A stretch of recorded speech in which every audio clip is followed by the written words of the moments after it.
Hello, everyone. Welcome to The Person You Want to Be. I am your host, Eric Teplitz. Today, we're going to touch on subjects such as burnout, resilience, reinvention, and journaling. I am super pleased to have with me as my guest today, Lynda Monk. Lynda Monk is a registered social worker, certified life coach, and the director of the International Association for Journal Writing, IAJW.org. She is the co-editor of a book called Transformational Journaling for Coaches, Therapists, and Clients, a complete guide to the benefits of personal writing, as well as the forthcoming book, The Great Book of Journaling. Both of these books, incidentally, she co-edited with Eric Maisel, a recent guest on this podcast. She is also the co-author of Writing Alone Together, Journaling in a Circle of Women for Creativity, Compassion, and Connection. And she is a contributing author to the international bestseller, Inspiration for a Woman's Soul, Choosing Happiness. She developed Life Source Writing, a reflective journaling practice for self-discovery, self-care, wellness, and creativity, and produced the Creative Wellness Guided Meditations. Lynda regularly teaches, writes, and speaks on the healing and transformational power of journaling and expressive writing. She lives with her family on Salt Spring Island, British Columbia, in Canada. Lynda Monk, welcome to The Person You Want to Be. Thank you, Eric, and thanks for that lovely introduction. My pleasure. So this podcast is all about the person that we want to be, that we aspire to be, the person we want to become, because we are always changing and evolving through our lifespan.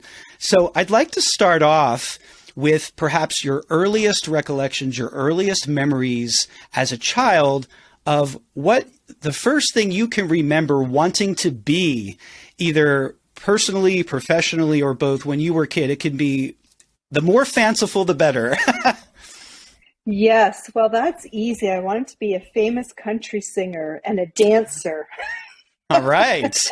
In fact, I had such a desire to, I was really enthralled with tap dancing and jazz and anything dance. And I actually taped some of our kitchen spoons to the bottom of my shoes to try to get that clicking sound, much to my mother's chagrin. I went through a lot of spoons, bending them. So I was really interested in just entertainment, something that would feel fun and expressive. And I did neither of those things. But to answer your question, that was some of the early dreams. I love it. And, you know, just in my personal experience, it seems like the creative spark and an interest in the creative arts kind of goes hand in hand with helping professions. Mm-hmm. I don't know exactly why that is, but it's a recurring theme that I see among creative people that I meet, as well as people in the helping professions. So I didn't know that about you, but it's interesting to hear. Were there any, heroes that inspired you in terms of country singers that you wanted to emulate when you were a kid, or? Oh gosh, I just loved country music. I still do. And I remember going to see Kenny Rogers when I was a teenager, and always loved Dolly Parton and Reba McEntire and all kinds of the early country folks. And that's interesting, your comment about creativity and helping professionals. I hadn't ever really thought of that, but as you said it was kind of resonating that I've actually observed that when I think about it quite a bit myself. And, helping others is a profound creative act. It's a profound act of being present and listening deeply. And of course, creativity is all of those things as well. So I see them as really part of a similar gestalt in a way. Yeah, and entertaining can be seen as a helping profession, right? Because it lifts people's spirits. It does wonders for them spiritually, emotionally, So yeah, I don't think it's a universal truth, but I definitely see a connection. By the way, you might be amused to learn that the very first song I ever performed in public was The Gambler. And it was at my third grade assembly. I don't know how I orchestrated this to happen. I didn't play guitar yet or anything. I just wanted to sing, and they got me up on stage, and I sang the song a cappella by myself. Didn't even know all the words, but loved Kenny Rogers. Yeah. I still remember being at his concert. I was a teenager, and one of my best friends and I went. We were in the early rows, kind of a small venue for it, relatively speaking. And I remember him looking out. And I felt like he was looking right at me. And then my girlfriend elbowed me and she said, "He's looking right at you." I'm like, "I thought he was." He was, a much older gentleman by then. But I still remember that thrill, that moment. I hate to be the bearer of bad news, but I can tell you that I've had that experience too. When it looks like a performer's looking right at you, they have the lights shining on them so hard that they can't see anything. They can't see the audience. But it definitely, seems like it. And a good performer will, attempt to give that sense of of direct contact, right? Yeah. My dad was a drummer in the big band era, and that continued to be one of his passions all his life, even long after he could play the drums. He'd been in an injury working. He worked at Ford Motor Company and had a work-related injury that wrecked his arm. Oh. And he no longer could drum at that capacity. But it was amazing to see how that thread of music stayed with him. All through our life, he played chopsticks on our coffee tables, and there was chips out of the table, and he'd go out to the car in the driveway, and because my mom would get tired of listening to him, and he'd sit and hit his hand, drumming on the dashboard. There were always divots in our car dashboards, and even at the end of his life, he suffered from Alzheimer's, and we were no longer familiar to him and so forth. You could put Glenn Miller on or Tommy Dorsey, and the beat would still, that memory of music, that part of the brain, I guess, body memory. And being able to see him do that beat right to the end of his life. I played that music for him the night he died, and I was thinking how profound, and I know you're a musician, how profound music and art and just those things that are really part of us are throughout our whole life, even if they change forms many times. Yeah, thank you for sharing that. It made me think of a couple things. Number one, your dad probably appreciated the spoons, huh? More than my mother.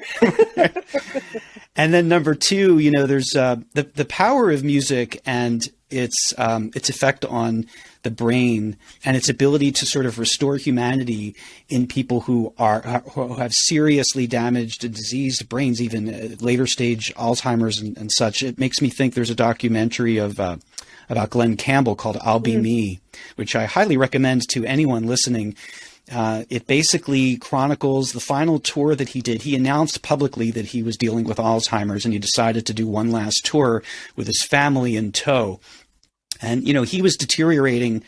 It was incredibly courageous to do this, and he was deteriorating throughout the tour. However, when he was on stage, there was something about playing the guitar and making music where he was practically fine and often, spot on and, tapped into his genius, even while in the grips of that disease. And obviously there's been a lot written and said about the power of music. Oliver Sacks has a book called Musicophilia. And, of course, the film Awakenings was based on his research with using music as a tool to help kind of reawaken patients in the grips of these, seemingly impenetrable issues with their brains. So fascinating stuff. So you grew up where? I grew up in just south of London, Ontario. It was a rural route country address at the time. The area is all growing now and part of the city. So I could see the city lights off in the distance at night, and out our back window were farm fields for miles. Yeah. Wow. Different upbringing than I had. Sounds lovely though. Yeah. And as you got older, maybe, as a teenager, where do you think, did you have any inkling of, what the kind of person you wanted to become? Were there any significant influences or turning points that clarified that for you? Yeah, there was probably lots of little things along the way, but one in particular that I remember, I was around 11 or so, and we went to visit. We called these folks like our grandparents. They had helped raise my mom when her mom died during childbirth, and 5 kids under 5 were left behind. And this woman who had 13 children of her own, who we called Nana, helped my grandfather, who never remarried, to, as the community did, help raise the children. And so we were visiting her husband in hospital, and he'd been in a senior's home, and we were there for a long time, and I decided I would just go to the children's ward of the hospital and see if there was any kids who were, lonely or bored, and see if I could visit with them. And because we visited him quite often, and we would be there quite a long time, and I guess, decided to wander off and do this. And I remember showing up at the nurse's station to ask if there was someone I could visit with who maybe didn't have any family visiting. And I always remember this nurse. She just looked at me like, what is wrong with you? You can't just wander around here. She said, well, you can't just visit strangers. And I just felt so embarrassed and so ashamed. I said, oh, sorry. And I left. I went back where I, was visiting with my family.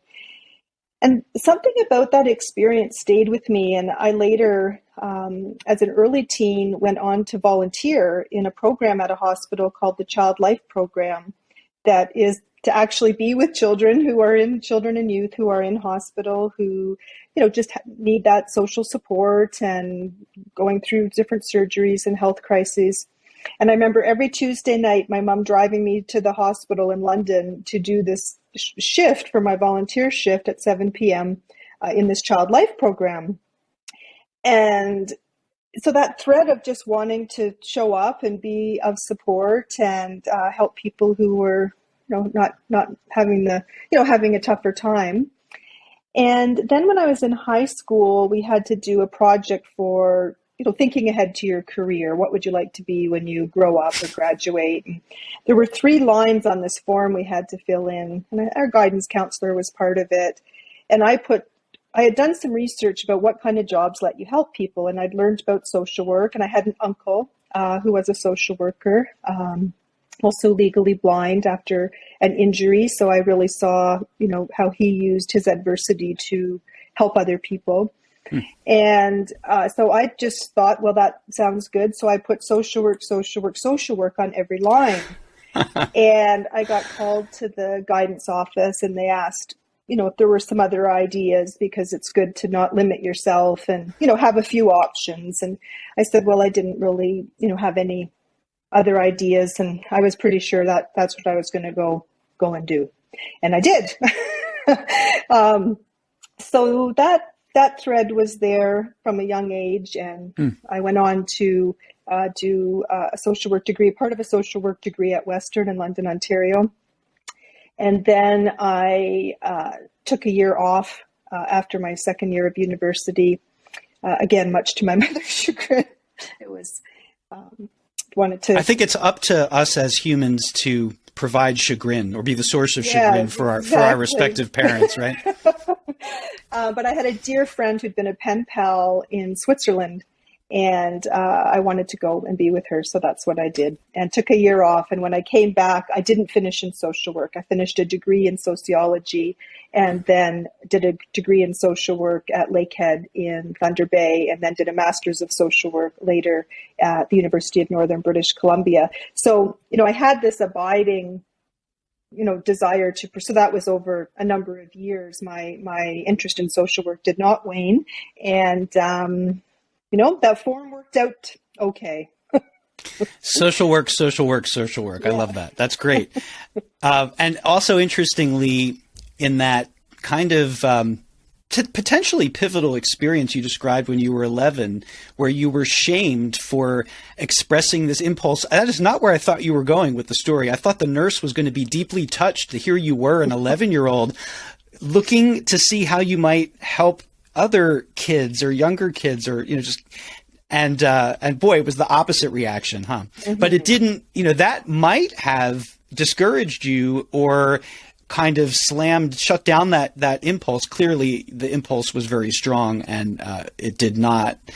And in fact, her response probably helped me, get on a much more appropriate path than just randomly showing up as a stranger in the hospital.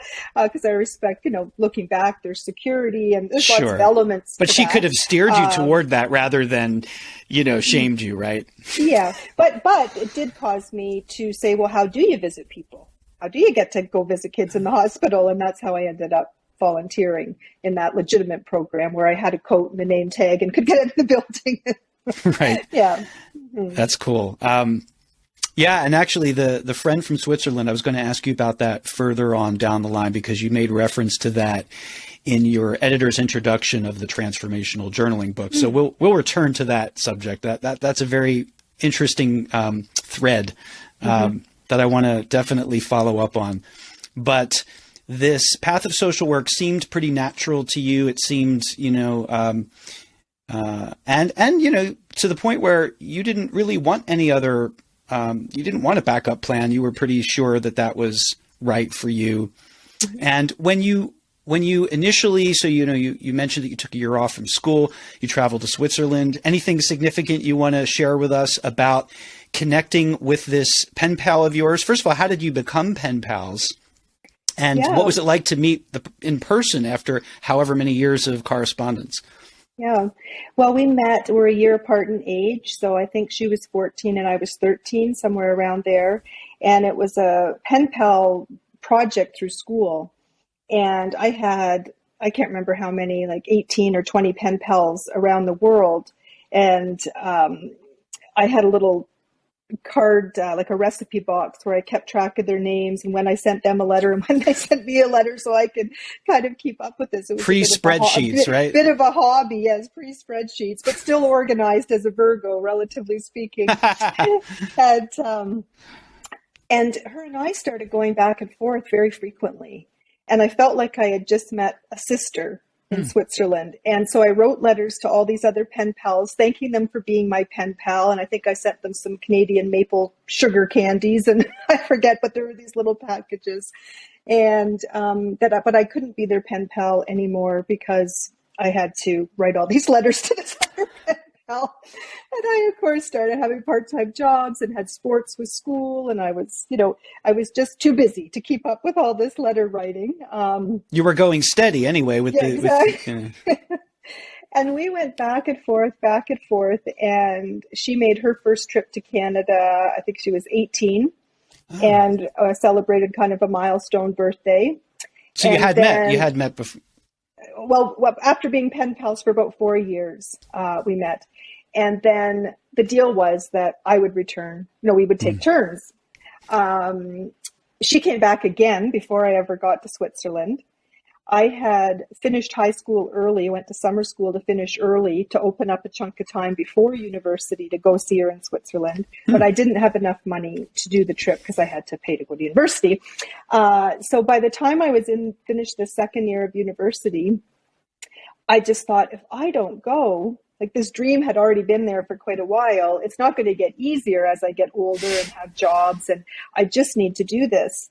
And I was on a city bus, leaving university, heading home. And out the bus window, there was a travel agent on Richmond Street in London, Ontario. And school was about a week in, and I just wasn't feeling it. I was so like, I need to go to Switzerland, and this is important to me. And I just pulled on that bus chain and got out and went into this travel agent.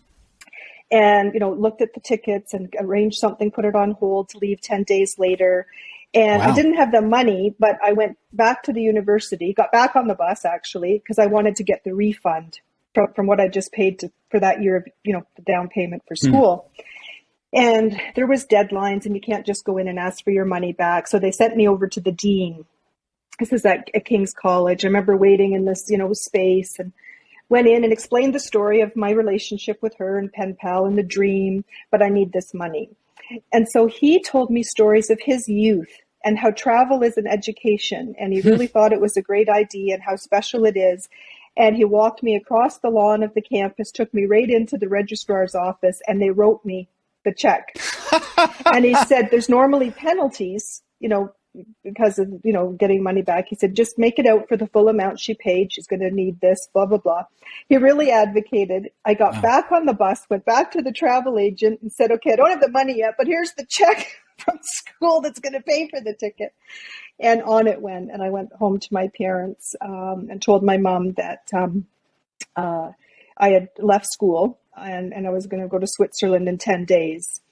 And I said, not to panic, I will go back to school. This isn't me quitting school. It's just me doing this now, and then I'll figure that out later. But, and she knew our relationship. She knew it was important, and off I went. And so to make a long story short, beyond that, what ended up happening is we took 6 weeks together. She got a leave from her job, and we traveled around Europe together. We kind of would come home to her parents as a home base. And I made a wonderful connection with her family. Her parents actually independently came to Canada to visit me more than once. And when I got married the first time, she was in my wedding party, and her parents came from Switzerland to the wedding. And when she got married subsequently, they brought me as a gift. That was their wedding gift to her, was to bring me to the wedding. And her husband, who didn't speak English, he had a friend help him call who could speak English, because that's the gift he wanted to give her, was to bring me to the wedding. I said, I'm already coming. Her parents bought the ticket. So I was a surprise wedding gift, and in fact ended up on part of their honeymoon with them, because I'm there, and they were going to travel to a southern part of Switzerland, Italian part of Switzerland. And so I was with them. But they spoke German together, Swiss German. I didn't understand what they were saying. So we'd go out for dinner, the three of us, and they would talk away, and we'd go in boats and hike, and they're kind of on their own. I'm there, but I can't understand a word they're saying. And of course, they had their own room and everything. But it's been very special. And then we decided that because we live so far apart, she had 2 sons, and then I had 2 sons, that what we would do is at every decade birthday, no matter what was happening in our lives, that we would make sure we alternated through the course of our lifetime to be together at those points. So she met me in Las Vegas with some other girlfriends. At 30, I went to Switzerland. That was my 3rd trip by that point. And at 40, she came to Las Vegas, where we met some of my other girlfriends. At 50, I went to Switzerland. 60 hasn't happened yet, so we'll see what happens. That's incredible. So first of all, how fortuitous that you had a dean that, responded that way and that saw the value of it and supported you. I was afraid I was going to hear a story like the one with the nurse in the hospital when you were 11, but it was, and that's probably a little gray, that story, but I remember his support. I remember him walking with me, and I remember making it happen. So the particulars, are long lost in those years, but the essence of that was that experience. Yeah, and the feeling behind it, because I think that some of the most salient memories that we have are ones in which where we are really being supported in a time of need or not. Mm-hmm. Those really penetrate, I think, in terms of the memory, even if as you say, the specifics might be hazy. The emotional content is never forgotten, really. And so you were how old when you did that? I think I was around 21 or so. Yeah. Okay. Yeah. And it sounds like Mom accepted it pretty well. Oh, yes. She's always gone along with this. It's funny. I mean, at a certain point, parents really don't have they don't have a choice. Like, the kid's going to do what the kid's going to do, right? But yeah. No, they've always been, albeit worried at times, which I guess is a normal parental experience. They've always been ultimately very supportive of all the different ebbs and flows in my life. And, there's many things probably wouldn't have happened without knowing that ultimately they were going to support me, even if they didn't like everything. Right. So I love that story, and what a cool connection that you've maintained through the decades. And also, it sounds like it was done very consciously. So number one, you had the wisdom at 21 to realize that this was an opportunity that might not come again, and you seized it.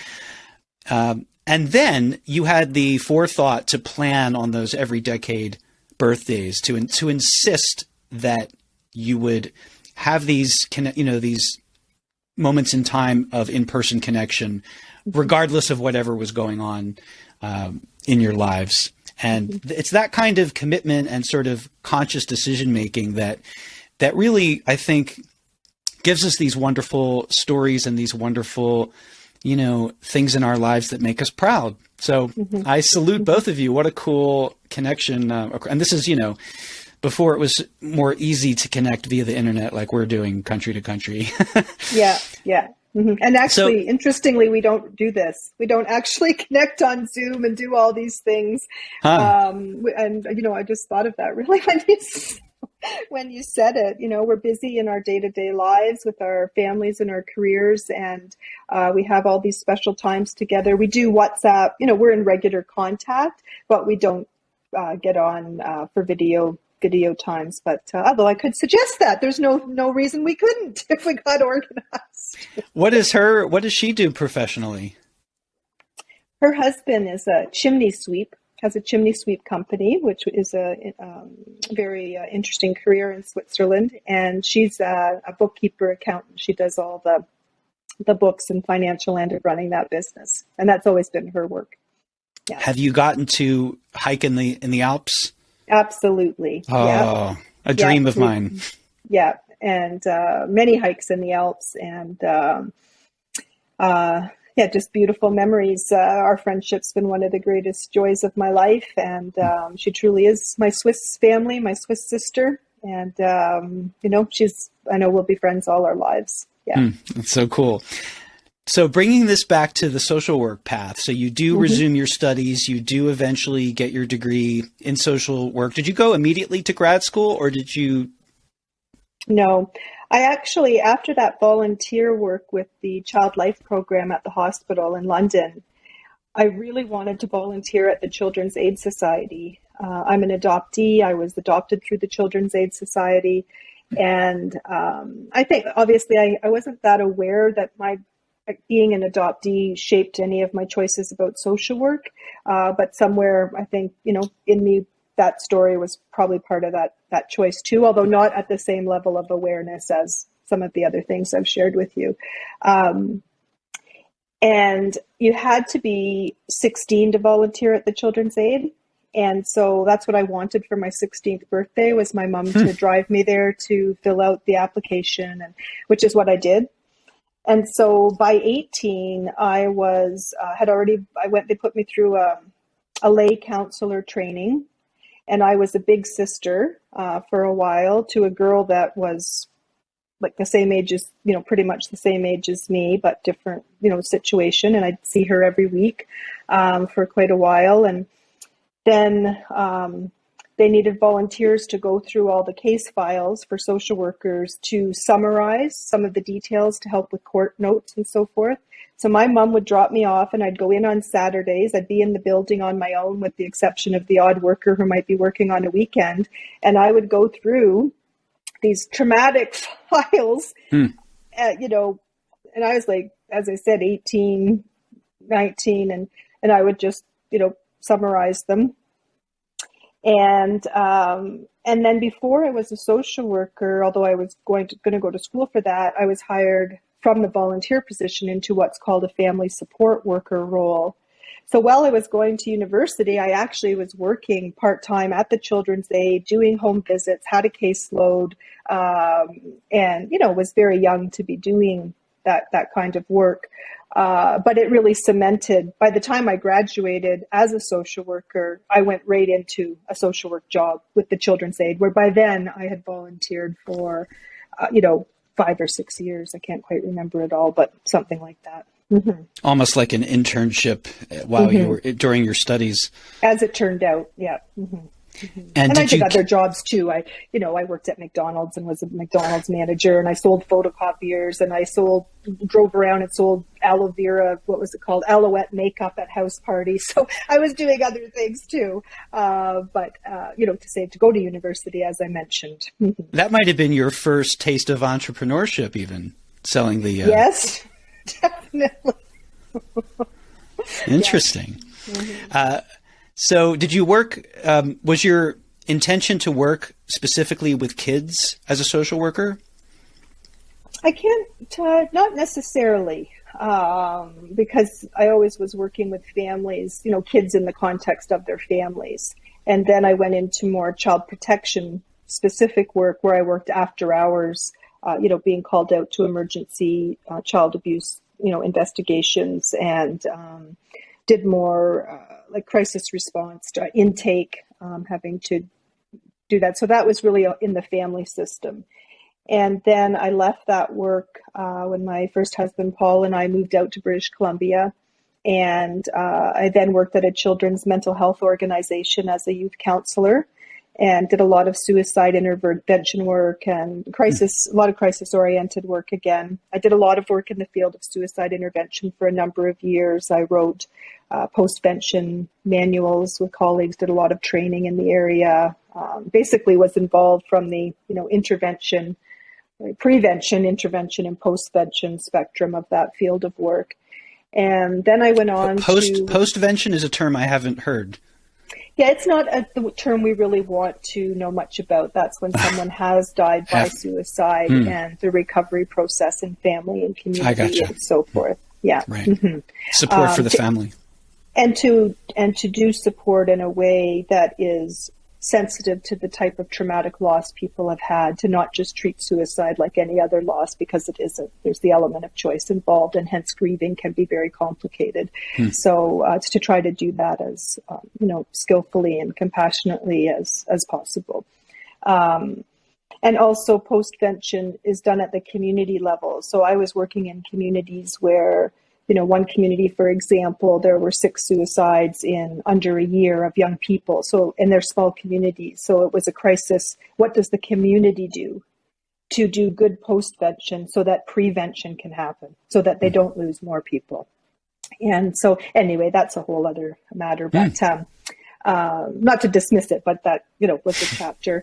And then I worked at I was doing my Master's of Social Work part-time. Part of that time was while I was still working in children's mental health. And then I switched to being a medical social worker at the hospital in the same community in Prince George, and was part of what's called a quick response program. There were 3 social workers in that program, and we covered 365 days of the year, 12-hour shifts. So the other social workers kind of had that Monday to Friday model, and we covered the emergency department, ICU, and an internal medicine unit in the regular hours of the week. And then we covered after hours and weekends and holidays, rotation around the whole hospital. So that was very dynamic work and very, exposed to a lot of different traumas of death and dying, and palliative care, and also, people needing taxi money to get home from the hospital. It was a wide range of social supports. And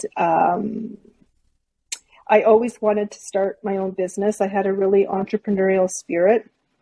When I did my master's degree, I was dedicated to looking at the topic of burnout. I had seen colleagues burn out. I was in my 20s. I did not want to burn out. I'm like, I just put all this time and money to become a social worker. I don't want it to be an inevitable path to also suffering burnout. So my question in my master's studies was, how do you get out of bed every day, be exposed to human suffering and traumas and loss, and be empathetic and supportive and help, do something effective to help people in those situations and not suffer oneself? How do you not get traumatized from doing this? How do you not burn out? And if you do, how do you recover from it? And so those were some of my leading questions when I went into my master's studies. I did my major master's project on the topic of burnout prevention. And because of that, I became very interested in sharing what I learned in my studies. And that led me to leave my job at the hospital, start my own training and consulting business. Alongside that, I chose to leave Prince George, was no longer in that first marriage. And that's a lot. That's a lot of changes all at the same time. It was a lot of change, and I decided to move to this island that I had visited a couple times that I really loved. Once again, to my mother's and father chagrin. My dad really thought it was a good idea to keep, this good pension job that I had in the Right. hospital. He'd been, as I said, a dedicated Ford employee for over 30 years, and really valued the life of, a pension type of job. And anyway, I said that, I'd figure something out. So that was my answer to everything. Yeah, Not to worry, I'd figure something out. there's a lot to unpack there. And I appreciate that not to worry, I'll figure something out spirit. It seems like, at least from what I've heard, you really have an ability to honor that kind of inner voice directing you as to what is the path, what is the next right path for you. A lot of people struggle with that, I think. Mm-hmm. They might even hear that voice and it might terrify them. They say, I can't do this because, I have all these good reasons not to. Mm-hmm. And a lot of people cave into those, those very good rational reasons to not follow their heart, really. Mm-hmm. So it takes a lot of courage, I think, at any point in our lives to do that. It does. But that's where journaling comes in. All right, let's go right there. So let's talk about journaling and courage. Yeah, because it does take all of those things. And, it takes courage to live a life where we don't follow our passions. It takes courage to live a life where we do. Both versions of our life take something from us, and we need to give something to whatever version of our life we choose. But I just decided early on that I wanted to follow the impulse of, where my heart's desires were taking me. And that I always said at a young age, if I did not like what I was doing, I would stop and do something else. Like I did not want to spend my whole life. I watched my dad, and he was a devoted employee. But I watched my dad growing up, counting the years until he retired. And it always bothered me because I was like, well, Dad, like, what if you never live that long? What if you never retire? What if it's not so great anyway? Like, this is your life now. Like, and it just always felt like it was waiting for this thing that would come, that he was sort of sacrificing a lot of different things in the present for. And I'm not judging that. He was raising a family. He was a hardworking man, and he, but it did influence me. And certainly, very sadly, my dad did retire. And prior to retiring, we were starting to notice signs. We did not know it was dementia at the time, but we were noticing, some things different and not right. And we thought, well, it's just the stress. He's been waiting all his life for this retirement. Now it's about to happen. And he's just got this, stress load of transition. But, then it worsened. And by 67, he was diagnosed with Alzheimer's. By 67, he'd lost his driver's license, a man who built cars all his life. And it just really, I'd already made that decision that I'm not going to live, for my whole life for later. I'm going to try to be tuned in to, what calls to me and make choices accordingly and responsibly and thoughtfully about myself and other people in my life. But I wasn't going to hinge my life on this thing that would maybe come someday later. I just really was clear about that. For better or for worse, because sometimes I've been, kind of impulsive with some of the things I've done. Not impulsive, but, I think them through, I weigh it out, and then I go ahead and do them. But they might appear impulsive from the outside, especially like if it's 10 days notice that you're going to Switzerland, that you're leaving school and going to Switzerland. Yes, except that was built on a 7-year history. Of course. No, I'm saying from the outside looking in, right? Yeah, from the outside, it's like, what? Like someone else at the college, like for instance, the dean that you spoke with might have said, are you off your rocker? Like, what are you thinking? But understanding the backstory. Yeah. There's always, there's the iceberg and there's the tip of the iceberg. And, from the outside looking in, we usually just see the tip. Exactly. So I did go ahead and make this move to the island, Salt Spring Island, and that'll be 22 years ago now on April 1st. And prior to that, I was always interested in being an entrepreneur, like even working at the hospital, that was a 2/3 position. Plus I was doing my master's degree in my first marriage. But I rented a space in a house where I could do counseling. And I started this little practice, little meaning not a lot of clients, called Wellness Works. And I had trained to do massage, Esalen massage. So I did this sort of body-centered stress reduction counseling blend. and I have kept all my different business cards over the years. There's been a few iterations, and that one was a rubber stamp swirl and a handwritten in purple marker with my name and phone number. And the personal touch. Yeah, exactly. And then when I moved to Salt Spring, I knew that I would pursue being self-employed. I didn't exactly know what that would look like. Necessity, in a way, would drive it because it's an island. There's not a lot of professional jobs. I did work at the spa there because I needed to get a job. And my dad really wanted me to have a job before I moved there. So the only place I'd ever stayed was the spa. And I had just finished this Esalen massage training. So I called the spa to say, could I have a job working there? And that's how I worked. Did you do the training at Esalen in Big Sur? No, at Hollyhock on Cortez Island. Oh, yeah. Okay. And yeah, like all of us, our lives have all of these choice points and inflections and, do we do this? Do we do that? And like, I always remember that movie. I think it was called Sliding Doors, where, something could open and you could, go through there, or something open and you go somewhere else. Either way, you're going somewhere, and you still have to make decisions, adjust, make things work, figure things out, no matter what door you go through. And so my journaling practice had been part of my life since I was a young girl, and on and off as a teen, and on and off in my 20s while I was doing all, taking in all this social work career. But what I noticed was that when I was dealing with a very difficult situation in my work, my instinct was to go to the page, not write about the situation, because there's still confidentiality, but write about like how I was feeling. I would just have this need to get it out and get out how I was feeling, to process those emotions. And I noticed that when I would do that, I would feel better. I just felt that relief. It didn't change the situation, but it changed how I felt in the situation and made me feel like it was the way I kind of kept filling up my own cup. It's like I'd process these difficult, and then you go on to the next difficult situation. They weren't all, amassing in me the same way that they might have.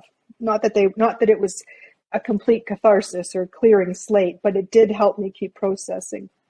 And when I was doing that research on burnout prevention in my master's, I kept coming across these references to the importance of having a reflective practice to prevent burnout.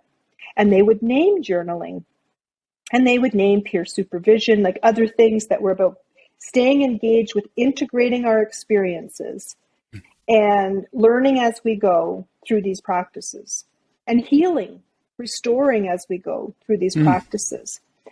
And it kind of was a light bulb moment. I'm like, well, that's exactly what my experience has been. I have not burnt out.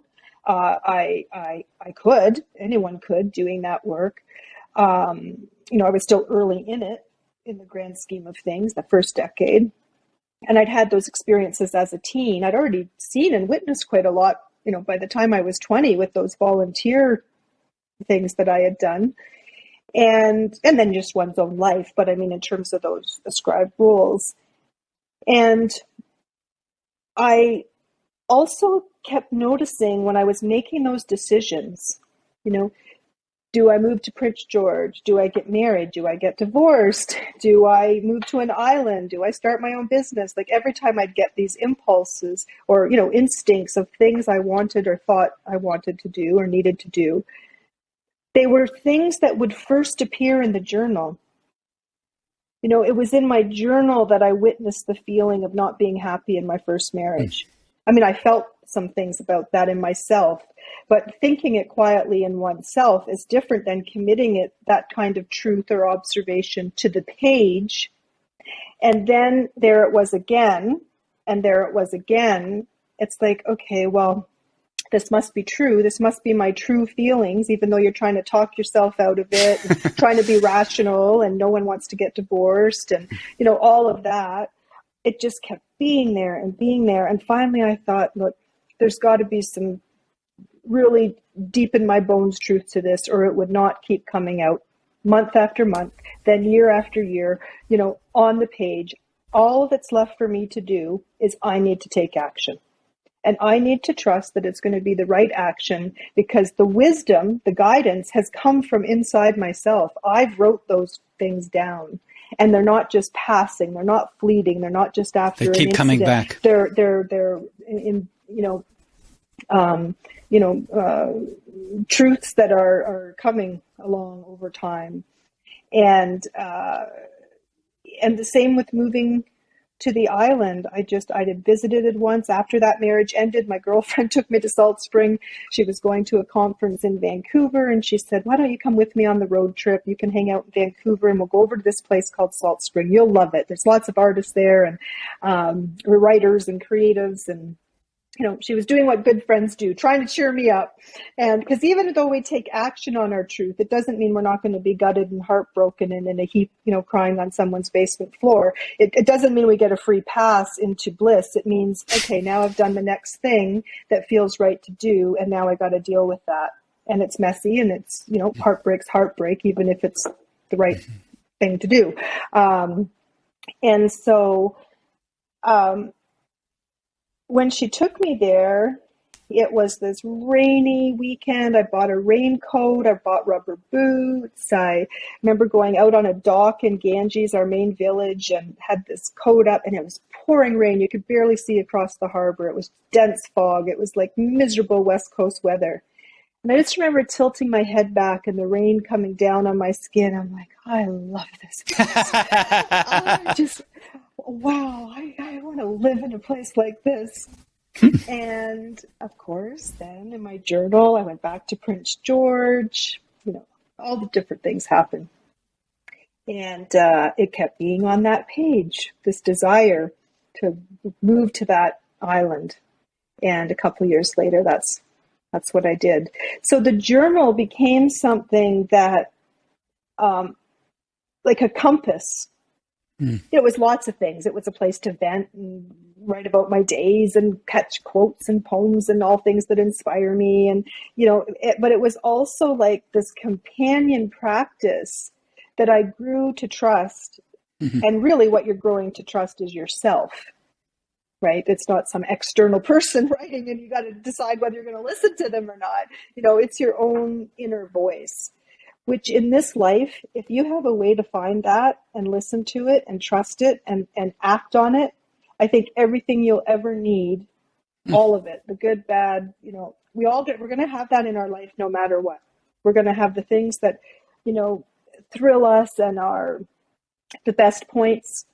They're all going to be relative to our own experience. Someone's always having a better time than us and a worse time than us, a harder time, an easier. It's all relative to our privileges and circumstances and, everything, relative to everything. And inside whatever life we're living, inside of whatever country we live in, whatever race, whatever gender, with all the things that can influence the lives we live, our income status, all of the things. We all have this life where we're, some of us are more privileged than others to have a higher capacity for choice.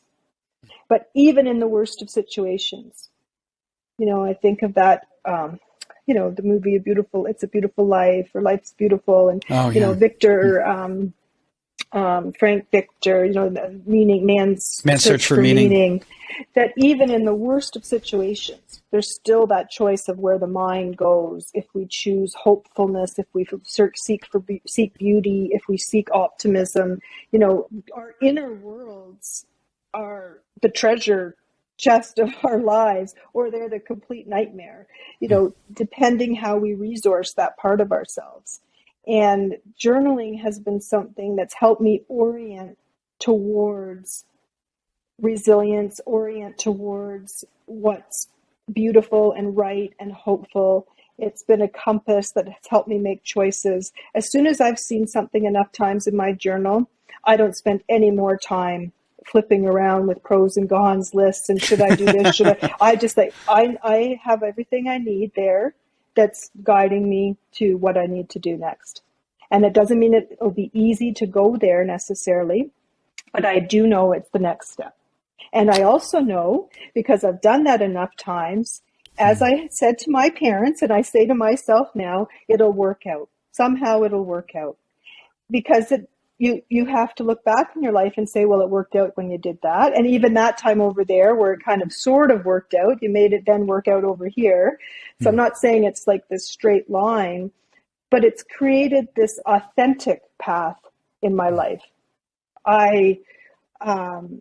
When I look back, some of the things I might regret, and I try to live without too many regrets. But as you get older, it's impossible to not, well, I think, life does have its regrets, because there's many things you don't know until retrospect. You don't know what you don't know, and then you've got to deal with some of that, which is part of being human.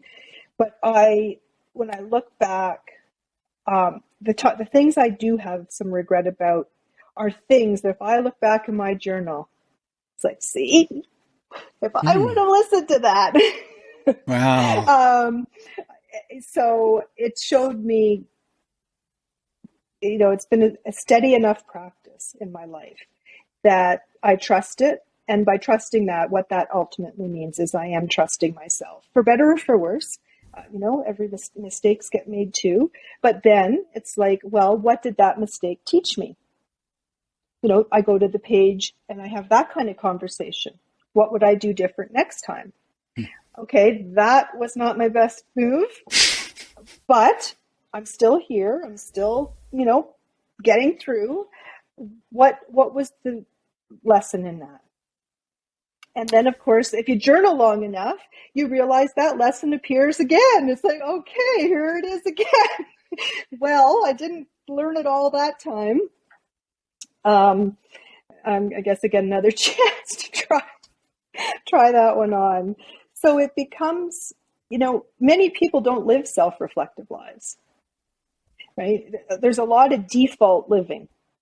And when you want to live by design, when you want to live, purposefully, and you want the title of your podcast, the person you want to be, I want to be the best person I could be, which means I have to be willing to sit with myself at not the best of times, because that's how we get to be the best version of ourselves. It's like those polished stones. They're not just smooth because they're smooth. A lot of water runs over things to make them smooth. A lot of things have to happen. The elements, they're hit them, shape them. Yeah. So that's a lot that I've just shared. I'll stop there, Eric. Well, you saw me nodding my head quite a lot, because as a fellow journal practitioner of many, really decades, I really relate to a lot of what you very eloquently had to say about journaling, about how you get these nudges and they keep reappearing in your journal. I also thought it was very interesting when you said that it takes courage, to not follow your heart, as well as it taking courage to follow your heart. I thought that was really interesting, and I agree with that. And the way that I have thought about it in the past is that it's not going to be easy if you choose to not follow your heart. It's also not going to be easy if you choose to follow your heart. So which do you want to do? It's not going to be easy either way, right? It's one way that I like to think about it. If it's not going to be easy either way, I might as well do what, I will regret the least. I might as well follow my deepest heartfelt desire. Not always easy to do. And you talked about how through journaling consistently, you develop a trust in yourself. I really, I love that, and I relate to that. But what I want to ask you is, okay, trusting yourself is one thing.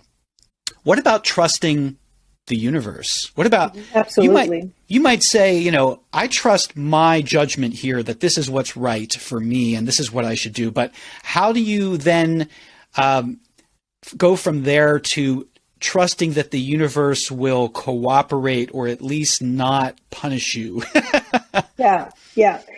That's probably, even more important than trusting myself, because the ability to trust in something outside of myself. We might all have different terms for how we relate to that, and some may not have a frame of reference on that at all. But for me, it's that universal abundance energy, or creator, or great spirit, just that what captures that energy of the mystery.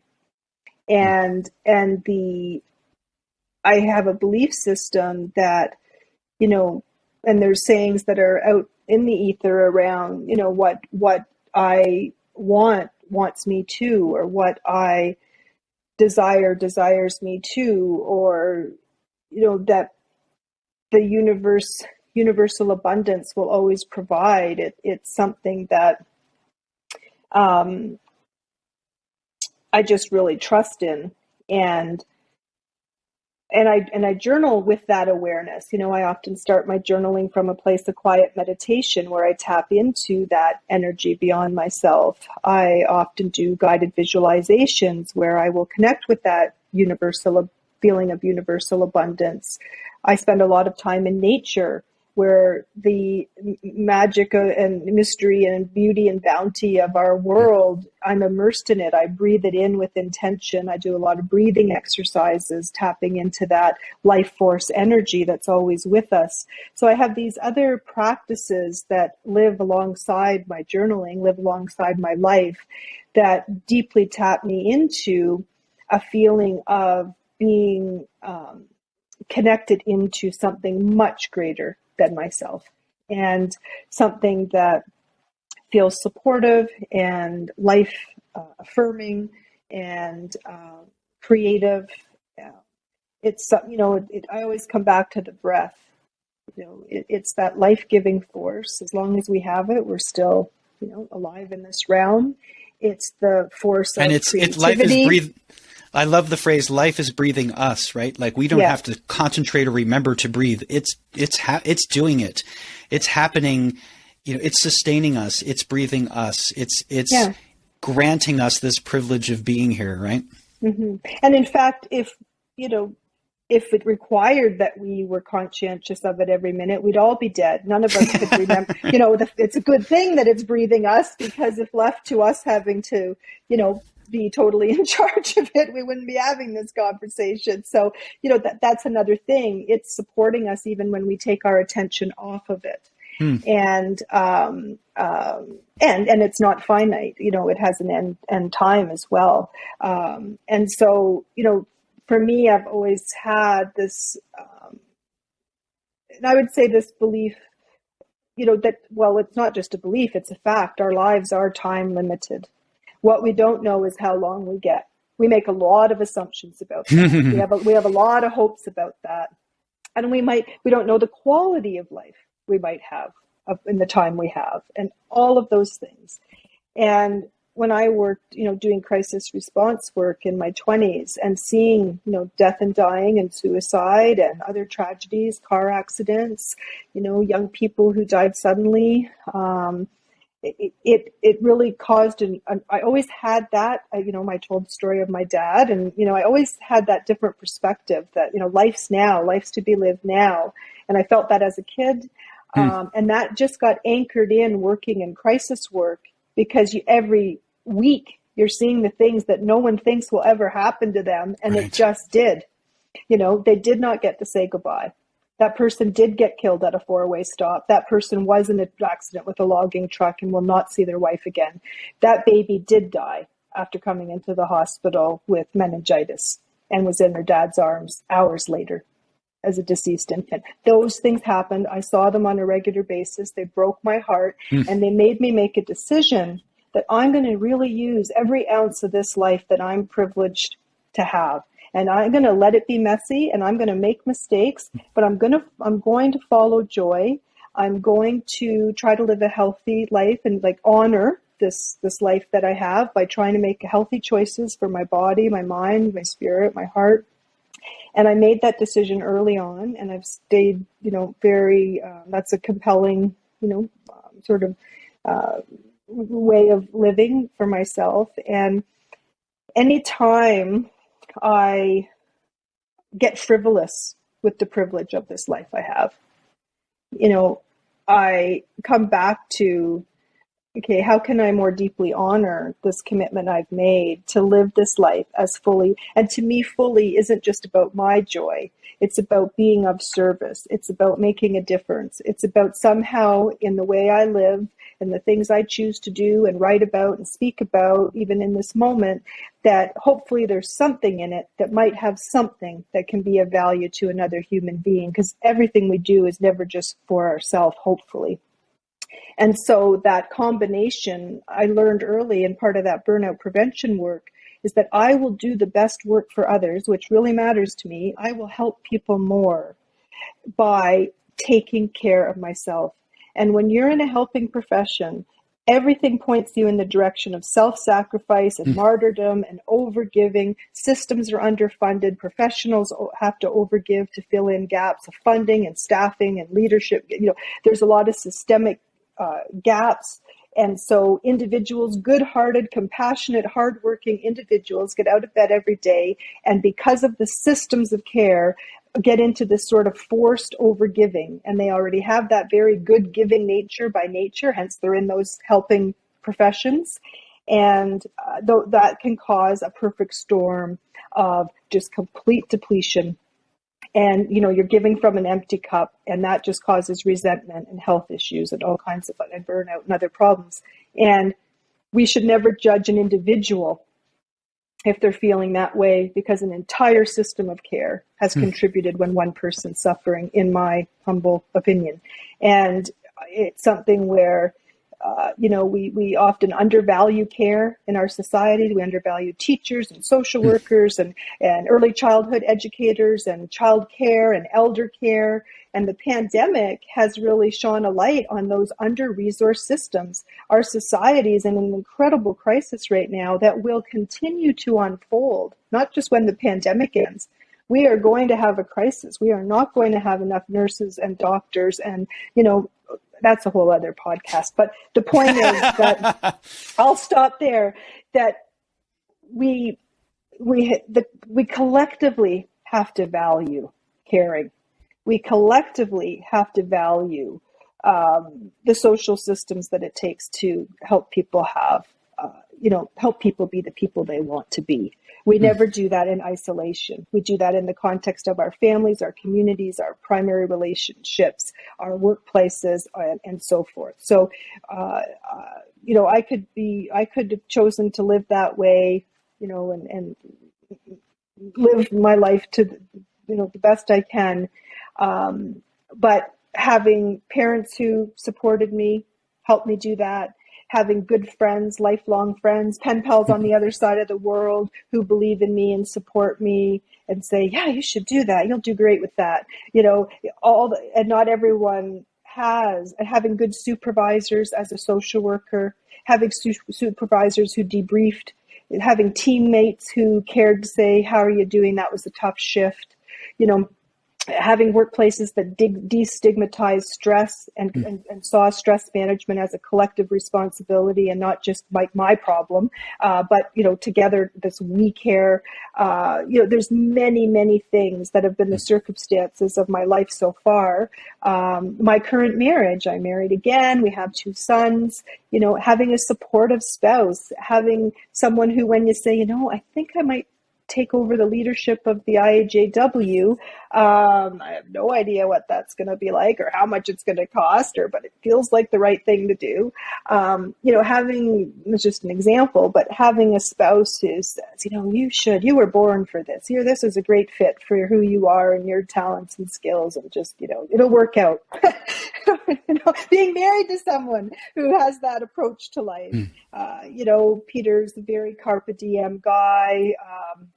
He has that same philosophy about life and living a good life, and working hard and making the choices to keep living an authentic life and be the person he wants to be. And when you're married to someone who cares about that and understands that deeply, he's also an artist. He's many things. He's an entrepreneur. He's been an entrepreneur his whole adult life. We've rode the waves together of the highs and lows of that, including, financially and all the other ways that happen when you're riding the wave of all these things. And so, part of being the person we want to be is get around other people who want to be the person they want to be, and get So around true. other people who want you to be the person you're meant to be. And, including how we parent our children and so forth. So the person we want to be can feel like a very individualized journey with this thread and this thread and this choice, but it's always happening in the context of the fullness of our lives. And that, I think, is where we can all help each other and decide collectively to do better, choose together. And I mean, now we have to choose for our planet, right? What kind of person do we want to be living on this planet with limited time, limited resources? Because we can have all the individualistic reference we want to live a good life, but if this planet's not here to keep spinning through this, on this orbit. Environment is what makes it all possible. So, and that's why I spend a lot of time in nature, because it's when you know that you're being supported by every tree you walk by, when you know you're breathing in what it breathes out, you're not separate from it. You're profoundly aware of your interconnection. And when you have that, it changes, I think, how you live. Wow. Yes. That's a lot. And it's there's some really deep messages in there about the importance of the environment that we live in. And you can, talk about sort of lowercase e environment or capital E environment. They are absolutely essential. I agree with you wholeheartedly about that. And yeah, and it speaks to the people we want to be, because it's hard to be the person you want to be we don't live on, well, you live on an island, but you know what I'm saying. Mm-hmm. We're all codependent. We're all interdependent. We all need each other, and we all can only do the things that we can with the cooperation of the environments that we live in. Mm-hmm. I just to wrap this up, I want to quote something that you wrote in your chapter. You contributed a chapter, as well as co-editing the Transformational Journaling book. You contributed a chapter called Journaling for Coach and Therapist Self-Care. And you included one of your old journal excerpts in that chapter. And the excerpt at large was speaking to, you were sort of reflecting on what journaling has done for you as a practice, and you talk about writing, and when you use the word writing in this context, you were speaking specifically about journaling. But the quote that I pulled out, because it really stuck out to me, was you wrote, "Writing allowed me to keep breathing when I was holding my breath for too long." Mm-hmm. Mm-hmm. I love that, and I think that in a way that one sentence encapsulates what journaling as a practice and any kind of writing can potentially do for us, especially in the context of caregivers, right, who are always putting out the next fire, taking care of the next emergency, dealing with the next person in need. I really loved that line. Writing allowed me to keep breathing when I was holding my breath for too long, because often when we're in that mode, we are kind of holding our breath and we are neglecting our own well-being. And of course that we can't serve others from that place, at least not for too long. There'll be a breaking point, So just to close this, I'd like you to, if you could, talk a little bit about, you mentioned the IAJW, the International Association for Journal Writing. If you could just explain to our viewers and listeners what that is and how they might get involved, should they wish to, I would appreciate it. Mm-hmm. Thank you, Eric. I just want to say about that quote and I think it's important for these times, we've been holding our breath through this pandemic. We've been living in uncertainty, higher stress, more fear, lots of change, lots of adaptive change that's needed in transition. Lots of people have been sick. Lots of people have died. Lots of people have grieved.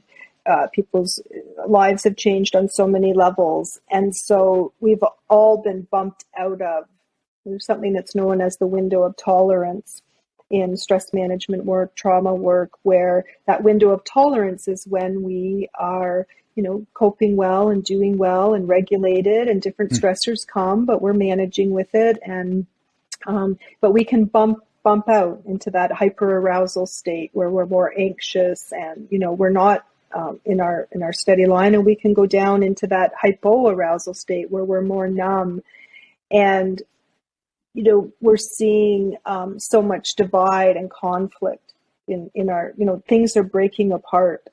And so this idea that we're holding our breath, and we talked about the importance of breath already, anytime we can come back to the breath, we help to get back in that window of tolerance, because it'll engage that parasympathetic, that relaxation part of our nervous system.